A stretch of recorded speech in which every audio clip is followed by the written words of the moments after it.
آج اسے پردہ کیے 2 سال ہونے کو تھے۔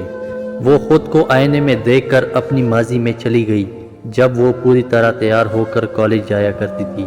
آگے سے بال کٹے ہوئے، اونچی پونی بنائے، سر پہ دوپٹہ لے کر، کریم لگا کر دوسروں کی نظروں میں خود کو ابھارنے والی لڑکی، جسے اپنی تعریفیں سننے کی بہت بری عادت پڑ چکی تھی۔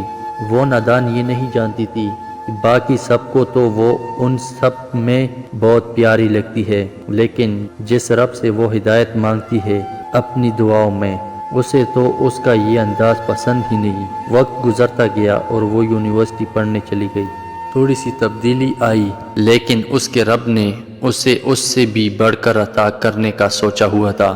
پھر یوں ہوا کہ اس کی زندگی نے ایک دم سے کروٹ لی اور کسی نہ کسی طرح وہ اسلامک گروپ میں ایڈ ہوتی گئی۔ وہاں اسے معلوم ہوا کہ وہ تو خسارے میں زندگی بسر کرتی آئی ہے۔ وہ جس طرز زندگی کو جی رہی تھی وہ تو اس کے رب کو ناپسند تھا۔ وہاں اسے پتہ چلا کہ پردہ عورت پر فرض ہے۔ اس نے یہ بات جاننے میں اپنی زندگی کے 19-20 سال ضائع کر دیے۔ پھر اس پر شیطان اپنے وار کرتا رہا کہ اب اتنے سال تک تمہیں سب نے دیکھا ہے تو اب کس سے پردہ کرو گی؟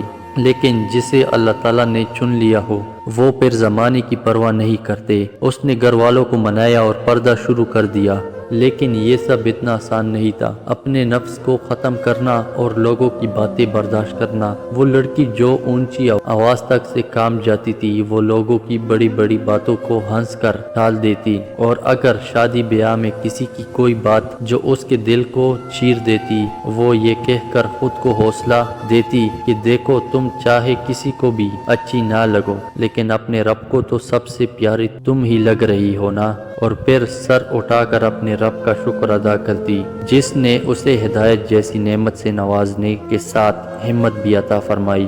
وہ ابھی اپنے ماضی میں ہی کھوئی ہوئی تھی کہ ماں کی آواز نے اسے ماضی سے نکالا۔ وہ خود کو پوری طرح ڈھکی چھپی دیکھ کر مسکرائی اور اپنے رب کا شکر ادا کرتے ہوئے آسمان کی طرف دیکھ کر بولی، اللہ جی بہت پیاری لگ رہی ہوں نا، مجھے پتا آپ بھی مجھے دیکھ کر مسکرا رہے ہیں۔ اپنے رب سے باتیں کرتی ہوئی وہ باہر چلی گئی۔ آج اس کی آنکھوں میں آنسو تو تھے، لیکن وہ آنسو خوشی، سکون اور اطمینان کے آنسو تھے جنہیں وہ صاف کرتی ہوئی جا رہی تھی۔